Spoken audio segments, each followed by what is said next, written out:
What's up, everyone? This is Ghost coming at you from Ghost Garage, and in today's video kind of want to go over wiring.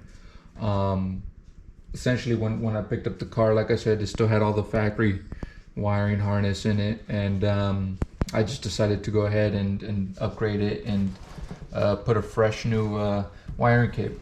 Originally, obviously, like many of you guys, I start Googling, YouTubing reviews on what what best wiring kit there is for your car, and obviously it comes down to American AutoWire and painless, and I went with American AutoWire, part number 510063. This is for the 61 to 64, I believe, Impalas. Yep, 61 to 64. Again, the only reason I went with this was because I like the fact that it has the unterminated ends, and you can kind of custom route it the way you want. I do plan on doing a little bit of a nicer tough job, if you will, in the engine. As far as the interior goes, I don't really mind it. You can't really see much of it anyways, it's all covered up. But yeah, so a couple questions I had when I first started, once I got my kit in, since I'm doing an LS swap, was what wires can I get rid of, repurposing, power, and questions like that. So I researched it, asked on a forum, and I wasn't really able to get an exact answer. So I ended up just reaching out to American AutoWire, spoke to David, the technician there, super helpful, and was able to get me straightened out. So for any of you guys who are doing an LS swap, and redoing your wiring harness, this video is for you. Same thing, even Dakota Digital gauges, LS swap. But yeah, let's get into it. So I kind of want to just go over what it is I like about this wiring kit. I do like that the American AutoWire does include all the factory style connectors, all the crimps that go into these plugs, so it's really nice.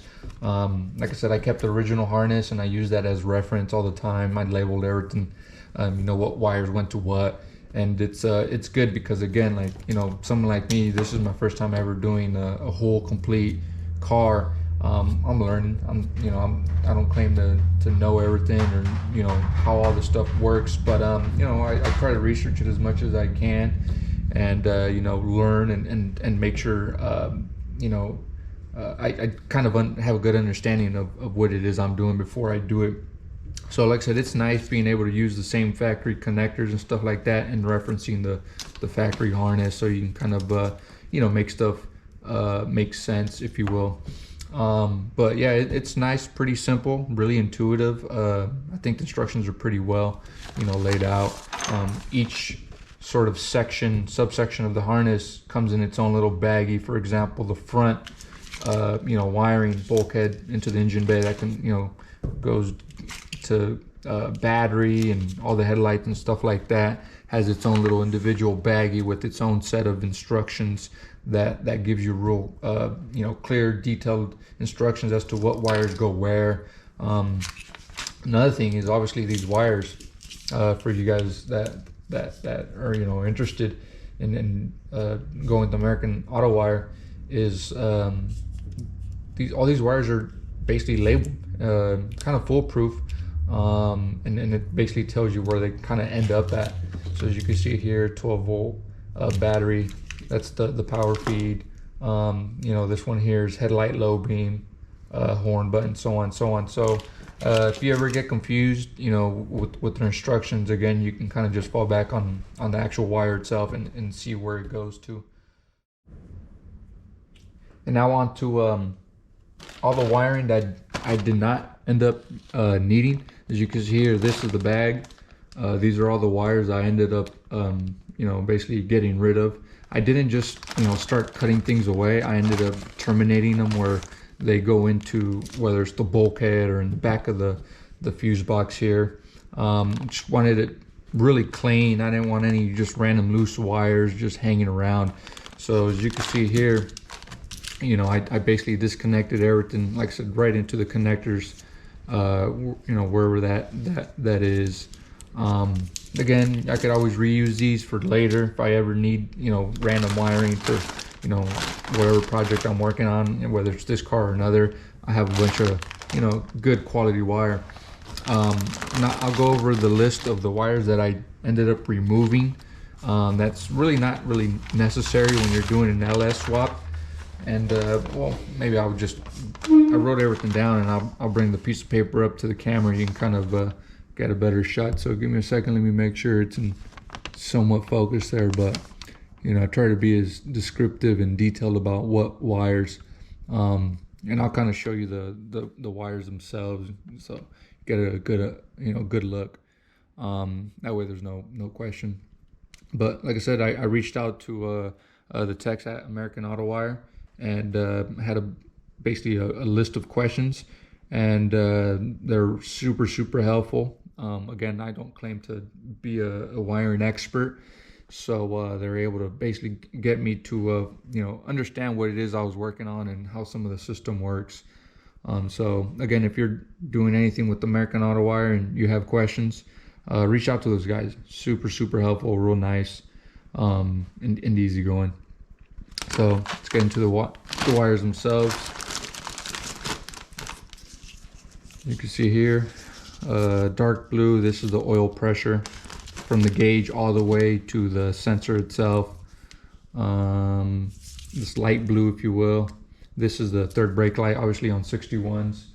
It does not have a third brake light, so again, completely unnecessary for me. Dark green, this is the, which one is this? Water temp. So again, all the information that my Dakota Digital gauges will be showing is going to be pulled from the Holley Terminator computer. So again, I don't need to run separate sensors like Dakota sensor or Dakota Digital you know, includes in their kit.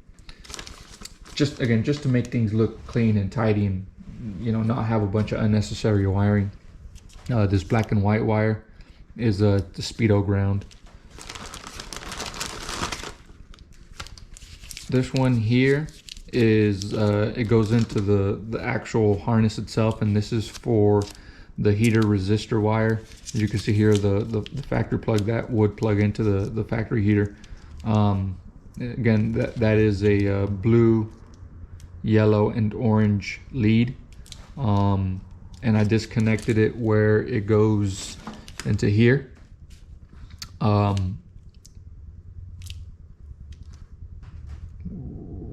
No. Yes. Yeah, the orange one, I believe I removed from there. Hold on, give me a second. Yep. So exactly. Where's it at? These guys here. So I removed these from this pin.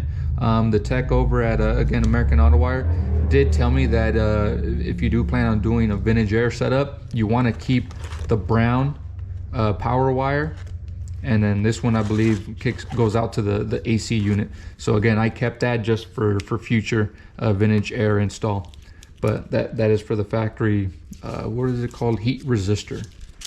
And then this end here is the one that goes to the heater air on the engine bulk side. Part of the engine bay. All these gray ones, these are all for the factory dash lights, courtesy lights, stuff like that, random ones. But again, you can kind of reference my list and see what exactly gray wire I removed. This green one here, this is the low temp warning light. Again, I don't need it.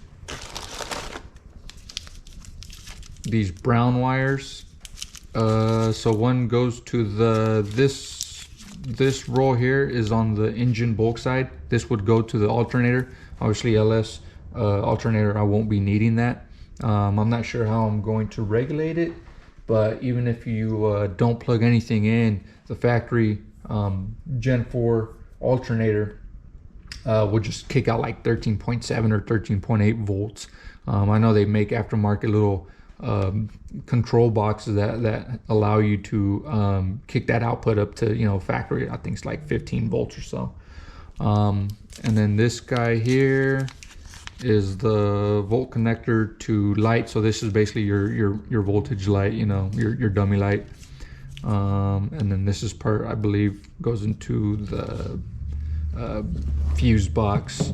Oh, this is actually the resistor wire, I believe. I wasn't sure what this was, and again, guys over at American AutoWire explained to me what that one was for.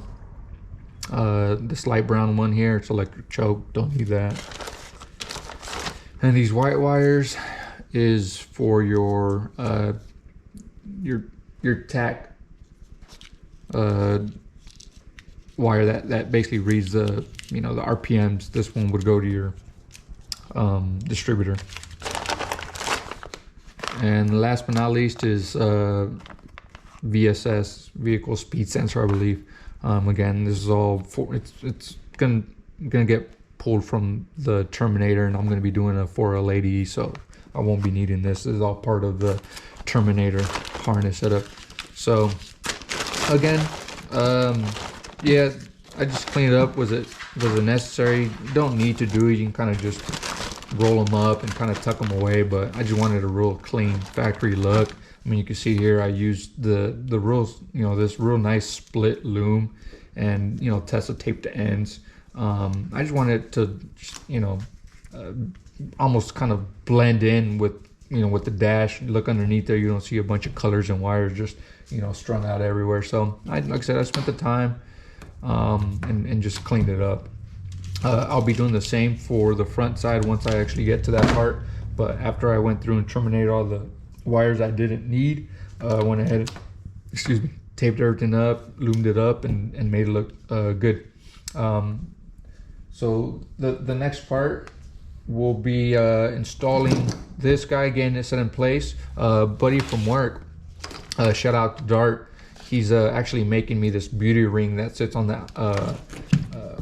the engine side, firewall side, little beauty ring to kind of help cover this stuff up.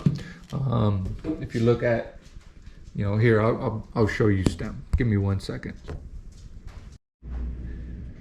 So this is the hole that you end up having to cut out a little bit larger than the factory to be able to accommodate the new bulkhead. As you can see, I mean, it looks pretty decent, but it's not perfect. Again, I don't claim to be a, you know, a professional. I just ended up using a little air sawzall, real minor, you know, small sawzall. And, you know, basically I took my time and tried to do it as slow as possible.